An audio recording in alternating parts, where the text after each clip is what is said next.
നിമിഷപ്രിയയുടെ വധശിക്ഷ ഒഴിവാക്കുന്നതിന് വേണ്ടി കാന്തപുരം എ പി അബൂബക്കർ മുസ്ലിയാരുടെ ഇടപെടലിലൂടെ യമനിലെ പണ്ഡിതരുമായി കാന്തപുരം എ പി അബൂബക്കർ മുസ്ലിയാർ നടത്തിയ ഇടപെടലാണ് നിർണായകമായത്.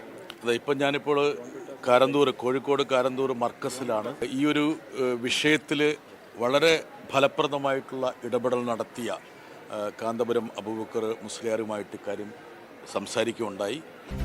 തീർച്ചയായും ഏറ്റവും മികച്ചതും പ്രായോഗികവുമായ ഒരു നീക്കമായിരുന്നു ഇന്ത്യൻ ഗ്രാൻഡ് മുഫ്തി കാന്തപുരം എ പി അബൂബക്കർ മുസ്ലിയാർ നടത്തിയത്. കാന്തപുരത്തിന്റെ ഇടപെടൽ യമനിലെ ആ സൂഫിയരുമായി താങ്കൾക്ക് വലിയ അടുത്ത ഒരു ബന്ധമുണ്ടെന്നാണ് മനസ്സിലാക്കുന്നത്. യമനിലെ ജയിലിൽ കഴിയുന്ന നിമിഷപ്രിയയുടെ വധശിക്ഷ ഒഴിവാക്കാനുള്ള ചർച്ചകൾ പുരോഗമിക്കുകയാണ്. നയതന്ത്ര ചർച്ചകൾക്കപ്പുറം സ്വകാര്യ ചർച്ചകൾ നടക്കുന്നുമുണ്ട്. എന്നാൽ അത് പരസ്യമാക്കുന്നത് തിരിച്ചടിയാകുമെന്ന് അറ്റോർണി ജനറൽ കോടതിയിൽ തന്നെ സൂചിപ്പിച്ചിരുന്ന കാര്യവുമാണ്. കഷ്ടം അവന്മാർ അങ്ങനെ പറയുന്ന ആളുകൾ